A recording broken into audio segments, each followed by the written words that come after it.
Short Read 2. Remember to annotate as you read. Election Day by Nell Wilson.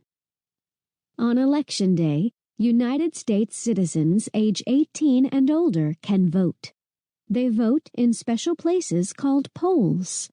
They vote for candidates, the people running for office. It might be the president of the country. It might be the mayor of a city.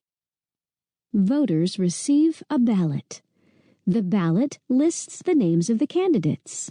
Each voter chooses one candidate for each office, then casts his or her vote. How do people know who to vote for? Candidates campaign to win votes. Candidates try to convince voters why they are the best person for the job. They give speeches and run ads. They meet with voters to explain how they will help the country or their community. Meanwhile, campaign workers put up posters. They make phone calls to ask citizens to vote for their candidate. Voting is a way for people to be heard. Their vote is their voice. It tells leaders what voters think is important. Fighting to vote. Voting is a right that people have had to fight for in U.S. history. Only men aged 21 or older who owned land could vote in the first presidential election, 1788. In most states, only white people could vote. After the Civil War, all African Americans were free, but most still could not vote. Lawmakers worked to make sure they got that right. In 1870, the 15th Amendment to the Constitution was passed. It gave African American men the right to vote. Yet some states passed laws to stop African Americans from voting. People fought these laws. In 1944, Thurgood Marshall won a case in the Supreme Court. African Americans could now vote in some elections in places that had stopped them. This victory led to measures that helped protect people's voting rights. Thurgood Marshall was the first African American Supreme Court justice. Women were not allowed to vote at first.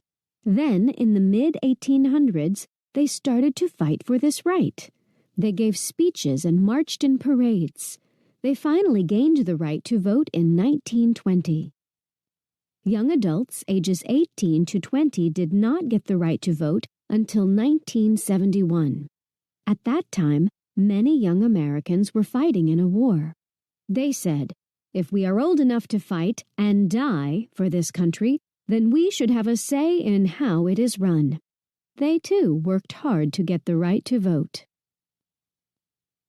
A women's suffrage march in 1913 in Washington, D.C. Remember to vote. It is every citizen's right and responsibility to vote. Even if you cannot vote now, you can remind people to vote. Everyone's vote is secret. No one knows which choices anyone is making with their vote. Your vote counts. U.S. voting milestones. 1788.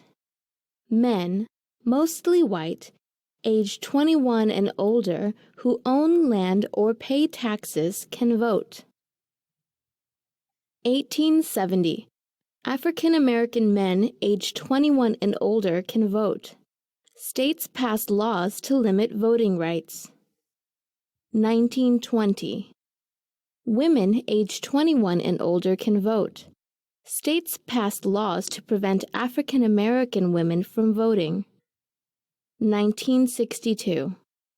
All Native Americans can vote. New Mexico is the last state to give Native Americans the right to vote. 1965.